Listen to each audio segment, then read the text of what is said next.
Hey guys, I'm Roger Herring. I am the Investor's Accountant, and welcome to this edition of the M4 Principle. This is part 4 of our series on the M4 Principle of Wealth. What the heck is M4? These are 4 top-level strategies that all just happen to start with the letter M. You know what? You execute them in a specific order, but once they are deployed, they are independent and they are interdependent. They all work together and eventually they become simultaneously. What are they? The first one is manage money. That's right. You have to manage money before you can make it. And there I just gave you the second one. That's make money. That is your strategy for making money, whether it's W-2 plus a side hustle, or a full-time business. What's the third part? Maintaining money. How do we maintain it? What do I mean? I mean we protect it. Who are we protecting it from? Those that want to sue us and those that want to tax us. We need to keep our money. And finally today, the fourth M, the ultimate M. We need to learn how to multiply money. You know, when I read Rich Dad, Poor Dad years ago, I read something and it struck me because I had never really heard it presented before. And what was that? Very simple. Robert Kiyosaki said, the rich don't work for money.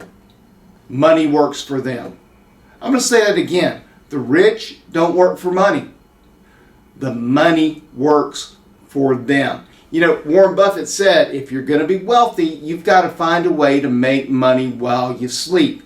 And that means we have to find what? A multiplier. What exactly is a multiplier? I'm just going to read the definition. A multiplier is an economic factor when increased or changed causes increases in many other related economic variables. Plain and simple, sounds good to me. Are you ready to talk about making money while you sleep?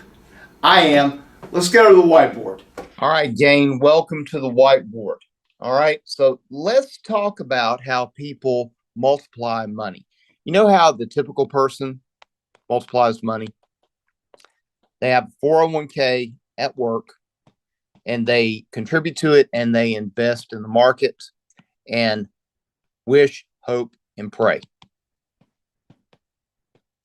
Now, many wealthy people also invest in the market, but they're not using typically mutual funds. They are using solo 401ks that they can control as self-directed items.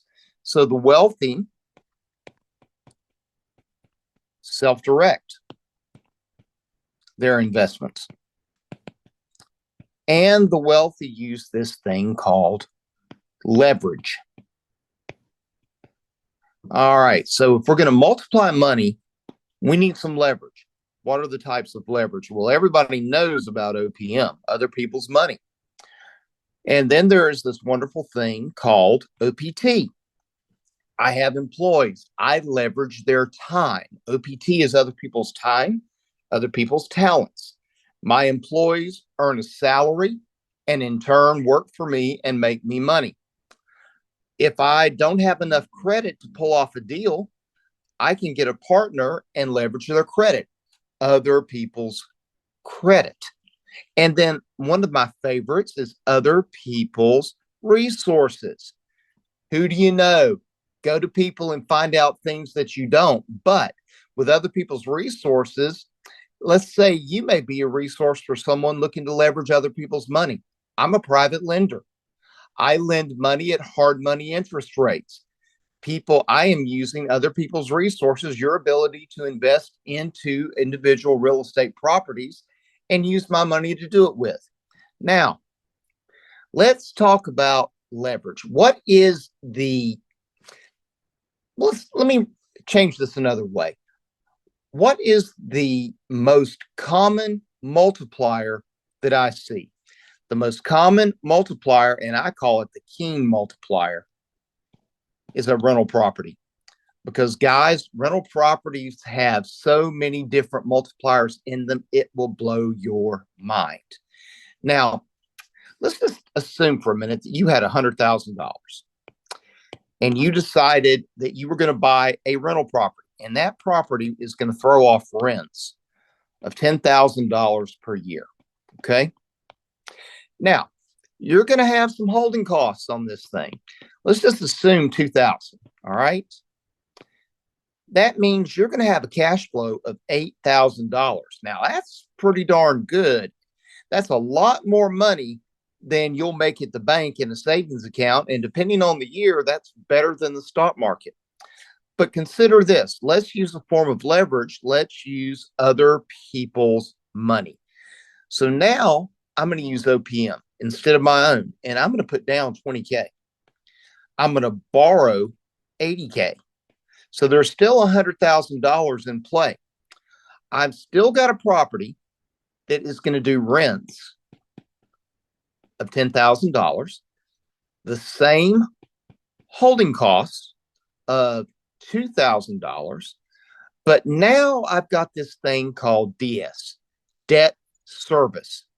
And let's just say that's $5,000. That's the principal and interest that I am paying. So 10 minus 7 is $3,000. That's still not a bad return, but consider this. You only put down $20,000 of your own money. You leverage the rest. So what do we have going on here? We have to do this. We can do this 5 times. So now, once we've done it 5 times, this is bringing in $15,000 a year. That's a 15% return on that 100K. Pretty darn cool.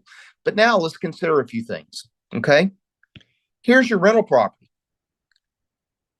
So the first multiplier that we used is other people's money. And now we have a $100,000 house and an $80,000 mortgage. And we have this thing called a tenant. And that tenant is paying what? The rent. So I am using the tenant's rent money to pay down my mortgage over time. That's a multiplier. On this side of the equation, my $100,000 value of this house over time is going up. It is appreciating. This is appreciation. This is pay down. And the spread between here, the value, and here, the mortgage, is called our equity. And when we have equity, what can we do? We can strip it to create cash flow.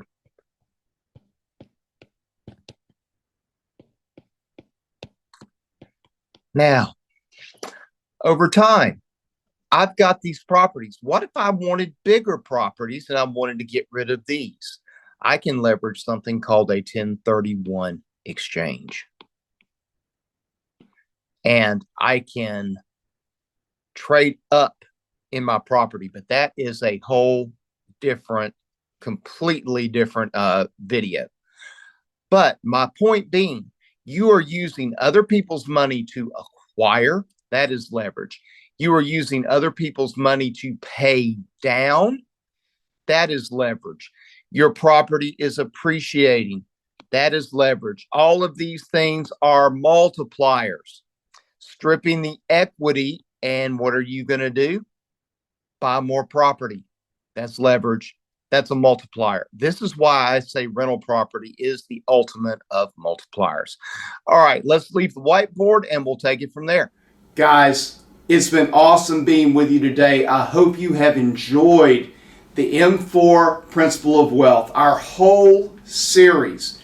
Today wraps this up. You know what? Next week we'll start a brand new topic. I haven't decided what it's going to be yet, but it's going to be a lot of fun. I hope you've enjoyed it.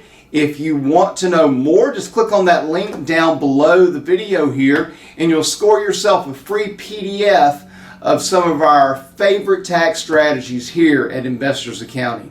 Until the next time, I am Roger Herring, and Roger out.